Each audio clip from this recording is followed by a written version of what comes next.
Kerala police arrest ചെയ്ത കുപ്രസിദ്ധ രാജ്യാന്തര സാമ്പത്തിക കുറ്റവാളിയും ലിത്വാനിയൻ പൗരനുമായ അലക്സേജ് ബെസിക്കോവിനെ CBIക്ക് കൈമാറി. 2 ദിവസം മുൻപാണ് ഇയാളെ വർക്കലയിൽ നിന്ന് അറസ്റ്റ് ചെയ്തത്. ബി ബാലഗോപാലാണ് വിവരങ്ങളുമായി. ഇയാളെ അറസ്റ്റ് ചെയ്ത് കേരള പോലീസിനെ സംബന്ധിച്ച് വലിയ നേട്ടമാണ്, അഭിനന്ദനാർഹമായ ഒരു സംഭവമാണ്. ഇയാളുടെ കേസുമായി ബന്ധപ്പെട്ട എന്തൊക്കെ തുടർ നടപടികളാകും ഇനി ഉണ്ടാകുക, എന്തൊക്കെയാണ് നടപടിക്രമങ്ങൾ?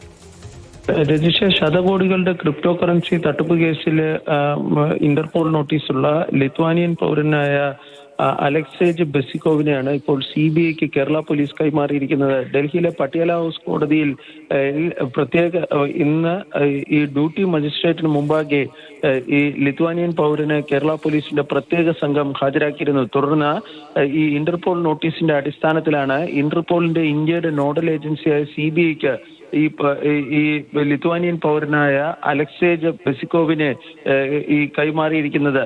ഇന്ന് രാവിലെ അദ്ദേഹത്തിന്റെ വൈദ്യ പരിശോധന ഡൽഹിയിൽ എടുത്തിരുന്നു. അതിനുശേഷമാണ് ഈ കൈമാറ്റം ഇപ്പോൾ നടന്നിരിക്കുന്നത്.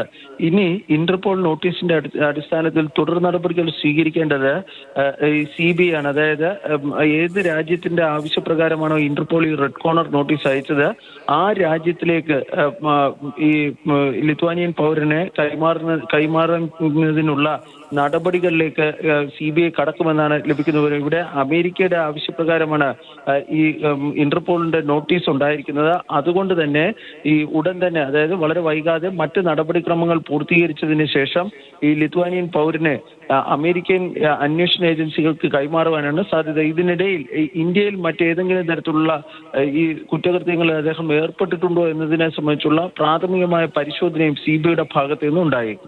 ശരി, ബി ബാലഗോപാലാണ് വിവരങ്ങൾ നൽകിയത് ഡൽഹിയിൽ നിന്ന്.